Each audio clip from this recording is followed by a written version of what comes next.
જય શ્રી કૃષ્ણ, જય માતાજી. ફ્રેન્ડ્સ, કેમ છો બધા? તો અત્યારે સાંજના 5 વાગી ગયા છે અને આપણે થોડો આરામ કરી અને ઉઠી ગયા છીએ. પણ હવે ચા નથી પીવી, પણ પીવું છે. અત્યારે બહુ ગરમી છે તો દૂધીનું જ્યુસ. તો જો તે જ્યુસ બનાવવા માટે મેં અહીં આટલી સામગ્રી લીધી છે. દૂધી મેં ધોઈને સુધારી લીધી છે સરસ, અને લીલા દાણા લીધા છે અને સંચર લીધું છે, તીખાની ભૂકી લીધી છે અને લીંબુ લીધું છે. તો ચાલો આપણે બનાવીએ દૂધીનું જ્યુસ. તો આપણે પહેલાં એમાં દૂધી નાખી દઈશું.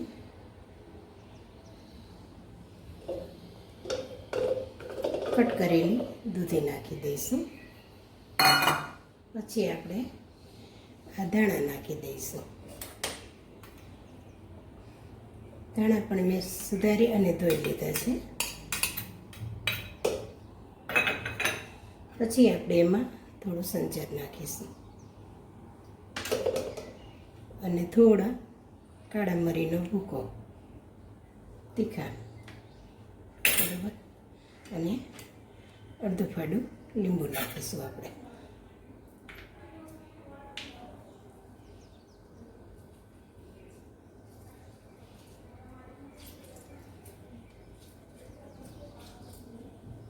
અત્યારે ઉનાળો છે તો આ દૂધીનું જ્યુસ બહુ જ ઠંડક આપે, અને જો કોઈ ડાયટિંગ કરતા હોય તો તેના માટે તો બહુ જ સારું.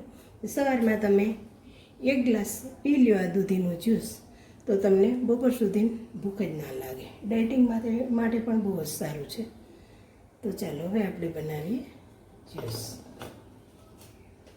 પહેલાં દૂધીને એમને વાટી લઈશું, પછી થોડું પાણી નાખીશું. આપણે ક્રશ કરી લઈએ, પછી થોડું પાણી નાખીશું.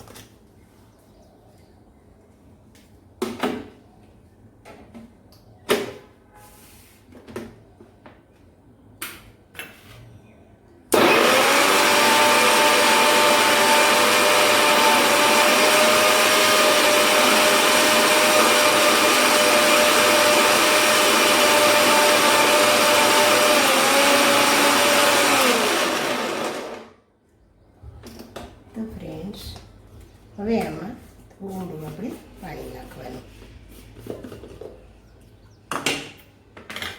અડધા ગ્લાસ જેટલું પાણી અડધી વાટકી, 1 વાટકી જેવું પાણી નાખીશું.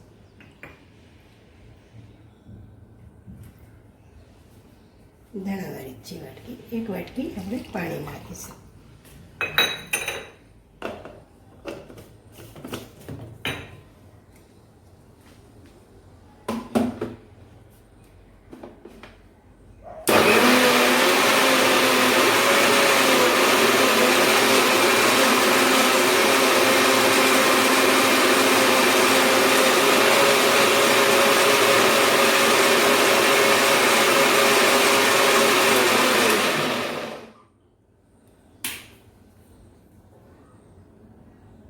તો ફ્રેન્ડ્સ, જો ઓરિજિનલ દૂધીનું જ્યુસ. આપણે આમાં કલર કે કંઈ યુઝ કર્યું નથી, એમનેમ જ દૂધીનું જ્યુસ ગાળી લીધું, મિક્સરમાં કરી અને ગાળી લીધું. ઓરિજિનલ દૂધીનું જ્યુસ, કલર યુઝ કર્યો નથી આપણે.